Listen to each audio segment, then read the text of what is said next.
Hey guys, Coach Sharf back here. Welcome back to our videos on the 200-page packet. We are now working on page 12, and this will have us caught up through the week of the 20th through the 24th. All right, so back to the circle equation again. What is an equation of a circle with a radius of 5 and a center at 1, -4? So again, what we got to remember is, where's the circle equation? Here it is. When we stick the radius in here, we got to square it.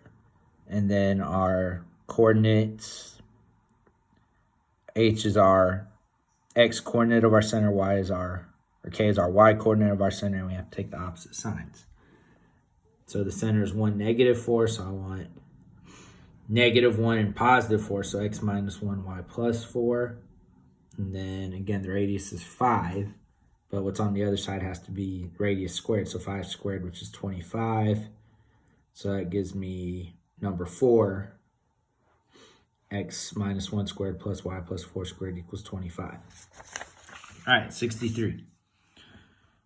What is an equation of the line that passes through the point -2, 3 and is parallel to the line whose equation is equal to, or is y equals 3/2 x minus 4.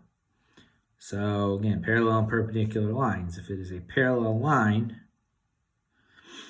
it has the same slope, so 3/2. So that automatically takes us down to to answer choice 3 and answer choice 4.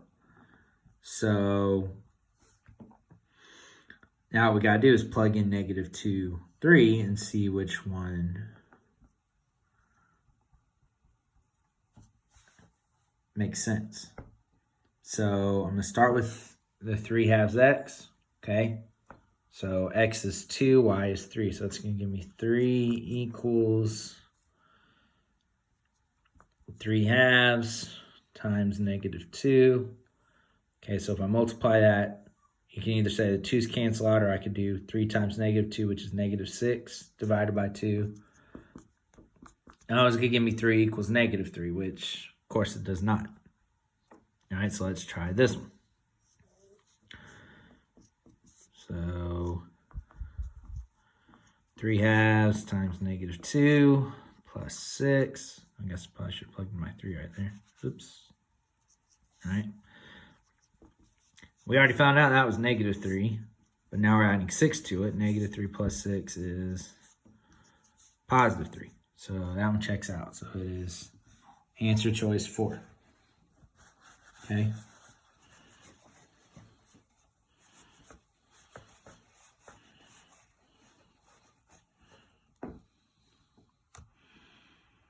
All right.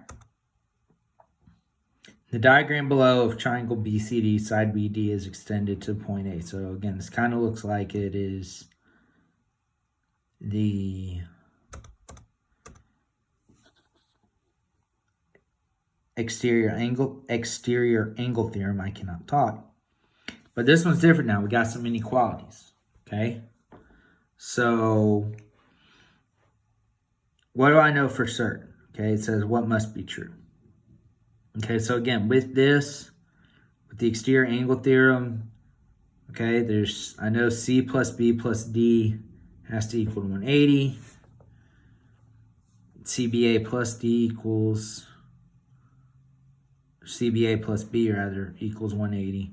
They actually have ABC, so I'm going to say angle ABC has to equal, again, not B, the other two added up, so angle C plus angle D. So I'm going to try to work off of this and see if we can get the solution, okay? ABC has to equal C and D added together.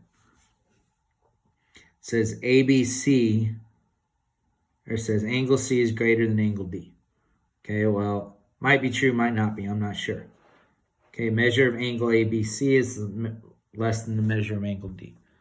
So ABC is equal to C plus D.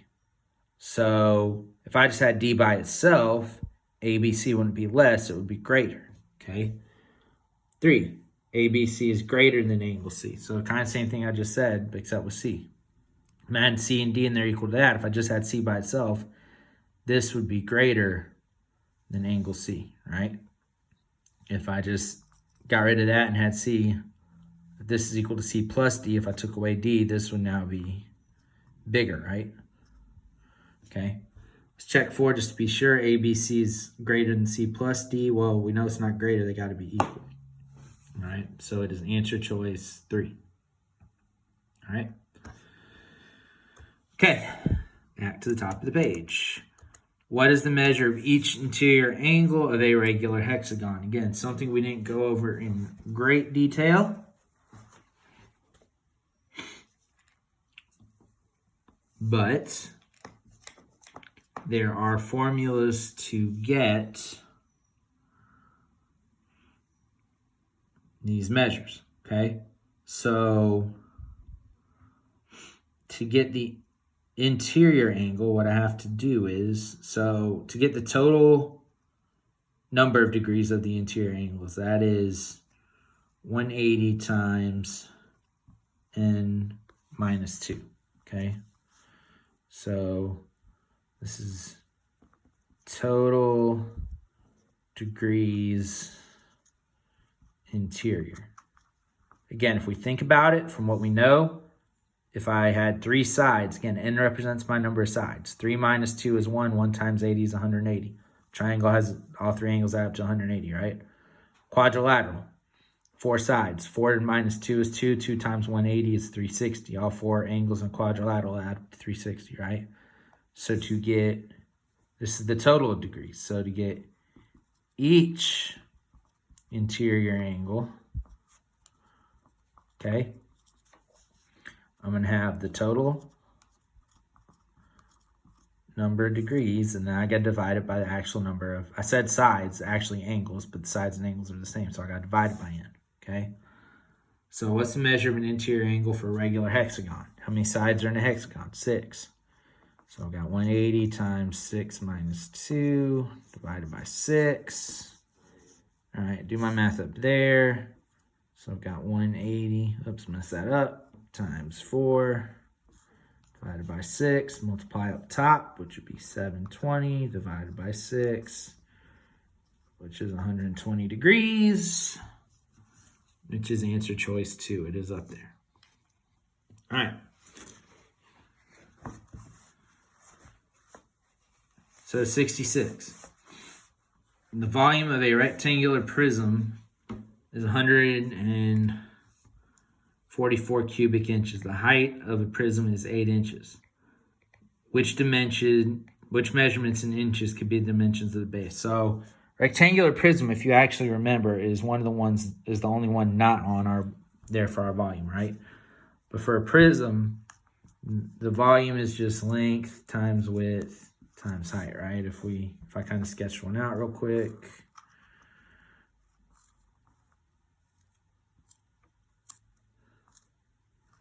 I got length, I got width, and then I got height going up the side, right? So I know the volume's 144, length times width, height is 8, so I divide by 8, all right? That's going to give me 18 equals length times width. So whatever I multiply for length and width, I got to get 18, okay? So let's look at it, all right? Whatever I multiply has to be 18. So definitely not going to be 9 by 9. Definitely not going to be 12 by 8, okay? So remember, I got to get 18 exactly. It's got to come out even. If we even just kind of look at this, if I just did 0.3 times 0.5, that would still give me some kind of decimal, right? If you can't see that or you're unsure, you definitely know it should be 1 or 2, so just get it down to those and multiply them. I'll do 3.3 times 5.5 so y'all can see it. Gives me 18.15. It's close, but it's not exact. It's got to be exact. So 2.5 times 7.2. There's my 18 on the dot. Okay, so it's got to be 2.5 times 7.2, which is answer choice 2. All right. The diagram below, line AB is perpendicular to plane AEGF. So that's the top, okay? So we kind of had a similar problem to this on one of the last couple of videos. One of the last one, it was either 9 or 10, I think.